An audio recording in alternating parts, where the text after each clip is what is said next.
welcome back to my channel. If you're new here, my name's Brooke. I do cooking videos, cleaning videos, mom hacks, tips, tricks, hauls, day in the life vlogs, all that fun kind of stuff.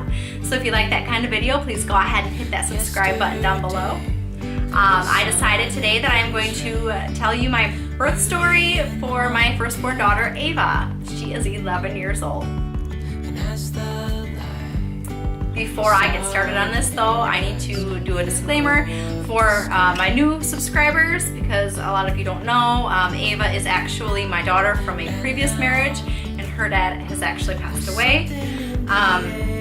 So her dad's name is Ben and her grandma's name, or Ben's mom's name is Chris. So when I'm telling the story and I say Chris and Ben, those of you that are new, I didn't want you to be like, wait a minute, I thought your husband's name was Grant.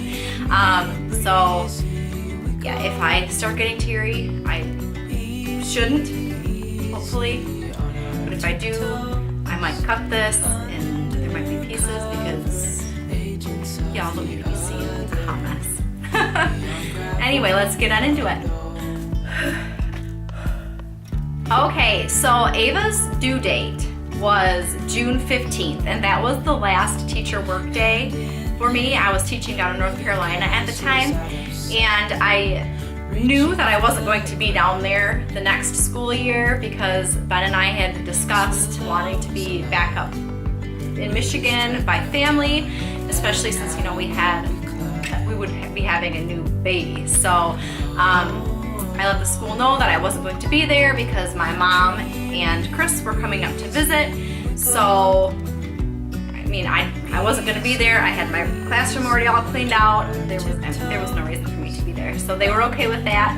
And we spent that day, the 15th, walking all over Greenville, North Carolina. We walked everywhere because they were wanting me to start labor. We walked through the town, and then there was a big hill, and they had me walk down the hill and then back up the hill. And when you are massively pregnant and it's hot, it's not fun. So we did that, and then we went back to our house and we ate, and then we walked around that area, and then we went back, and we were planning on going to the movie theater and watching a movie that night. So I needed to take a nap because I was exhausted. So I laid down to take a nap, and my mom came in the room to wake me up so that way we could get ready so we could go to the movie theater. And I had already been awake for probably about a half hour because I had started contracting, and so I was laying there like, is this just Braxton Hicks? Is this real contractions? I'm really not sure. So when my mom came in to wake me up, I was telling her, I don't know if I'm in labor. It feels like period cramping, so it can't be because everything I've ever heard about contractions is they're terrible and you'll know when you're in labor and blah, blah, blah, blah. So she's like, oh, well, let's just, we'll wait and see. And so Ben and I were talking, and we realized that we didn't have enough batteries for our camera. So we decided to go to Walmart, and we went to Walmart, and I was walking around, and I was still having the contractions, but they weren't bad. So then we got the batteries, we went back to the apartment, and Ben realized he forgot something else, so him and his mom went back to the store, and then my contractions started picking up, and they were every 5 to 8 minutes. And my mom was like, oh my gosh, I don't want you to go into labor, and my dog is over here growling. I don't want you to go into labor while I'm here with you by myself. But I didn't, it was fine. So they got back, and it was probably 8 o'clock at night by this point, so I called my friend Amber, who had just had a baby in February, yeah. And so I was telling her, and I was I don't know, should I go? Because they weren't bad, they were just period cramps, I don't know. And she's like, well, just wait until after midnight, because it doesn't matter what time you go before midnight. If you go at 11:50, they're gonna charge you for an entire day there. I was like, smart thinking. So about 12:30, we ended up going up to the hospital. And they checked me, and I was only 2 centimeters, which I was 2 centimeters 2 weeks prior to that at my OB appointment. So I was kind of disappointed that I had been laboring for that long and nothing. So they're like, well, walk around the halls for about an hour and then come back and come back in this room and we'll check you. So we did that. We walked around. The contractions definitely became more intense. I would have to stop walking while they were happening because they were getting pretty bad. I was understanding what women were talking about because they weren't fun. So we went back to the room and I hadn't dilated at all. But the lady could tell that I was definitely in labor. So they decided to check me in. And they had a student, God bless you people, they had a student put the needle in my hand, and I don't think she'd ever done it before, and so she put the needle under my skin and was like wiggling it around trying to get to the vein, and I have small veins as it is, and it hurt really bad, and I didn't want her to feel bad. I couldn't even look. It was, but my hand was so bloody when she finally got it in there. They had to clean it off before they could put that big square sticky tape thing on there for it to stay. Terrible. Then they got me down to the room that I was going to be laboring in, and I labored forever. Oh my gosh, forever.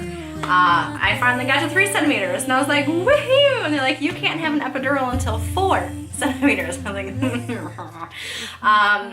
so I finally got to 4 centimeters after hours and hours and hours and hours of labor, and they gave me the epidural. And my contractions were so intense, I could still feel them. I couldn't feel my legs, but I could feel the contractions, and one of the contractions actually made me sick. I apologized to that nurse. I was like, I'm so sorry, because she had to clean that up, and that's gross. But her heart rate was dropping. Like every time I would contract, her heart rate would drop, and so I was worried. But they didn't seem too worried about it, so I was just like, oh, it must be a normal thing. I don't know. I've never been in labor before. I don't know. So after one of the contractions, though, 4 doctors came rushing into my room, and they threw my legs open, took these wires and stuck them up in there to attach to the top of Ava's head. And then the next contraction happened, and they were like, we need to get her out now. What? I was shocked. Like, what do you mean you need to get her out now? You need to get her out now. So they had me sign this waiver thing that they have you sign when you have to get a C-section, and I'm bawling my eyes out. I didn't know what was going on. They gave me this disgusting, like this little shot glass cup sized thing of this. It tasted like grape juice, but with salt instead of sugar. It was just, it was so gross. They gave me that, and I had to drink that real quick, and then they rushed me into the operating room, and Ben said he couldn't go in there. He couldn't do it. He couldn't do it. Couldn't deal with blood, so he couldn't be in there. So my mom, thank goodness, bless her heart, came in there with me.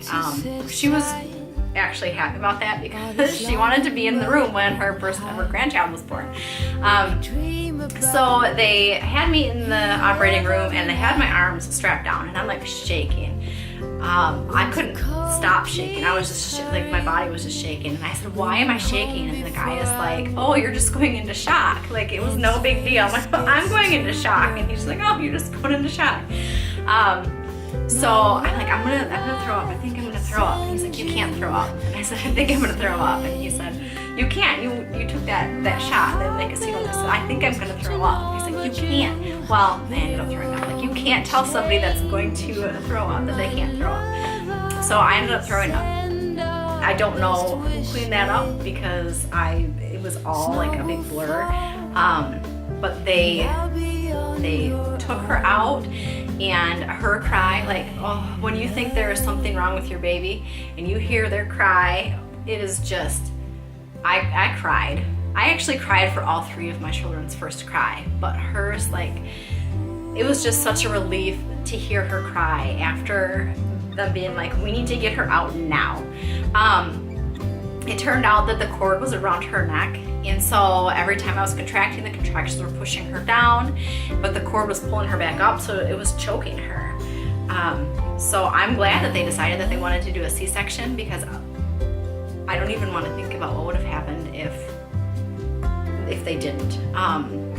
But I was in labor for 21 and a half hours before they decided to take her out. So I just like, that poor little baby was in there getting choked for 21 and a half hours. Like that breaks my heart. But she was 7 pounds, 3 ounces, 21 and a half inches long. We named her Ava Heather Campo. We were torn between Ava and Madison, because we liked the nickname Maddie, but Madison was a really popular name at the time, and so we were like, oh, well, we'll go with Ava because we've never heard of Ava before. And it turned out that it was the year that she was born and the year after she was born, Ava was the most popular baby name. We were like, oi. And then her middle name is Heather, after my cousin who had passed away from cancer the summer before she was born. And then Campo obviously was just our last name. So that is my birth story with Ava. We had her, she was actually born on June 16th, and we moved back up to Michigan at the beginning of July. I think it was the week after the 4th. I think. I don't think we were up here for the 4th of July. I can't remember. That's 11 years ago. But yeah, that is the birth story. I am going to go ahead and insert some pictures in here so that way you can.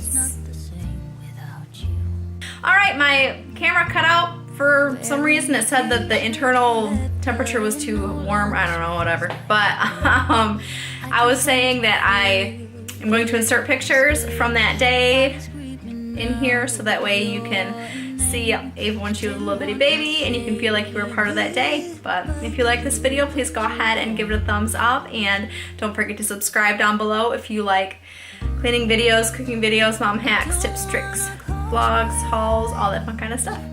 Thanks so much for watching, guys. I'll see you in the next one. Bye.